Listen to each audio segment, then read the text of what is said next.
പിണ്ടിമനയിൽ വൈദ്യുതി ചാർജ് വർധനവിനെതിരെ പന്തം കൊളുത്തി പ്രകടനം നടത്തി. കോൺഗ്രസ് മണ്ഡലം ബ്ലോക്ക് പ്രസിഡന്റ് ഉദ്ഘാടനം ചെയ്തു.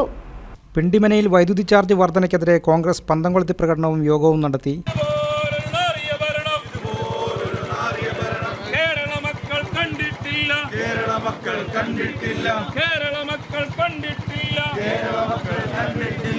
മണ്ഡലം ബ്ലോക്ക് പ്രസിഡന്റ് ഷമീർ പനക്കൽ ഉദ്ഘാടനം ചെയ്തു.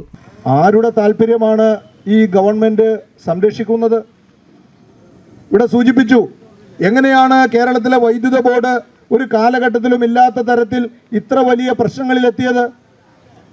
കേരളത്തിലെ വൈദ്യുത ബോർഡ് ഉമ്മൻചാണ്ടി കേരളത്തിന്റെ രാഷ്ട്രീയാധികാരം വിട്ടൊഴിയുമ്പോൾ 1000 കോടി രൂപയായിരുന്നു KSE ബോർഡിന്റെ പൊതുകടമെങ്കിൽ ഇന്നത് 4500 കോടി രൂപയായി ആ പൊതുകടം മാറി. കെടുകാര്യസ്ഥതയുടെ അങ്ങേയറ്റമായി ഈ ഗവൺമെന്റ് മാറി.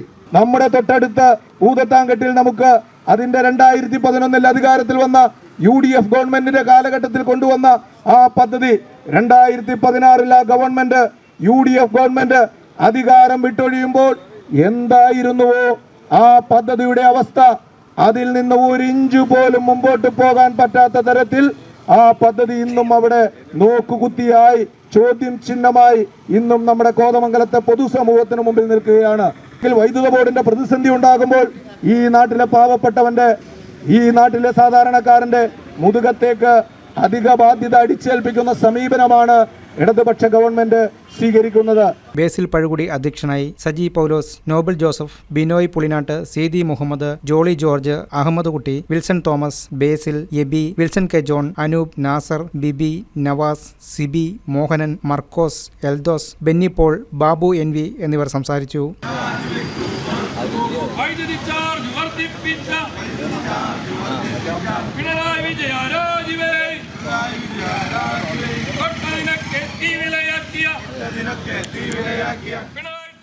News desk KCV news.